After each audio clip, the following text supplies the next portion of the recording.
US foreign policy is also infamous for its duplicity.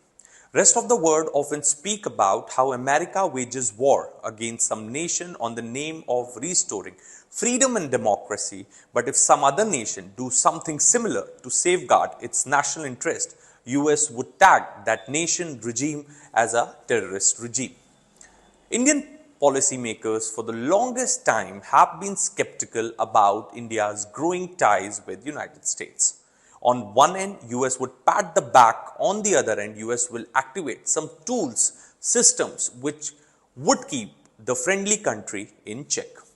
India and US are coming closer with each passing year. Therefore, US wants some tools and systems to be nourished so that India can be put in check, and it looks like that the new tool for the government of US is separatist Khalistan movement mushrooming on US soil. Where US was preparing to welcome Quad leaders in Delaware for Quad Summit, the other wing of US, which is also popularly known as Deep State, was also preparing ground to keep India in check. Ahead of Prime Minister Modi's visit to US, White House officials for the first time met a group of Sikh activists to assure them that US government is committed to protecting them from any acts of transnational aggression. White House meeting Preetpal Singh of the American Sikh Caucus Committee and representatives from the Sikh Coalition and Sikh American Legal Defense and Education Fund. This is the first time that the National Security Council has held a meeting with these Sikh separatists. The meeting is said to have been initiated by White House, also in a way a direct endorsement for such anti-India groups mushrooming on US soil.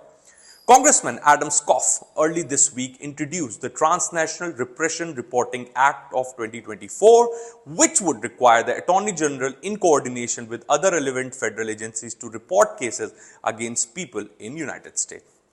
Also interestingly, earlier this week only, declared terrorist by Indian government Guru Patwant Singh Pannoon filed a civil lawsuit alleging the Indian government of hatching a conspiracy to assassinate him, after which summons was issued by District Court in New York to the Government of India, NSA Ajit Doval, former RNW Chief Samantha Goel, Vikram Yadav and Nikhil Gupta.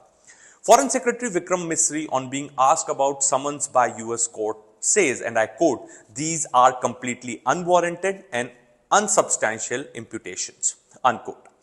After murder for hire case, the details of which were shared by US government with the Indian government, and government of India in fact had also set up a high-level committee to look into the allegation, there has been some hiccups in US-India relations. This case has impacted US-India relations to an extent. This visit of Prime Minister Modi to US was the first time when Biden and Modi had met and differences could have been ironed out. But instead of the recent development, which shows America did not want to iron out the differences. On the contrary, America wants these issues to live and flourish. Many experts say before the visit of Modi, such developments took place to give message to India that no compromise on the issue of Sikh separatists. NSA Ajit Doval, against whom summons was issued by the US court, did not travel with PM Modi to US. Sources in Government of India tell CNN News 18 that due to elections in Jammu and Kashmir and other domestic commitments, he couldn't travel.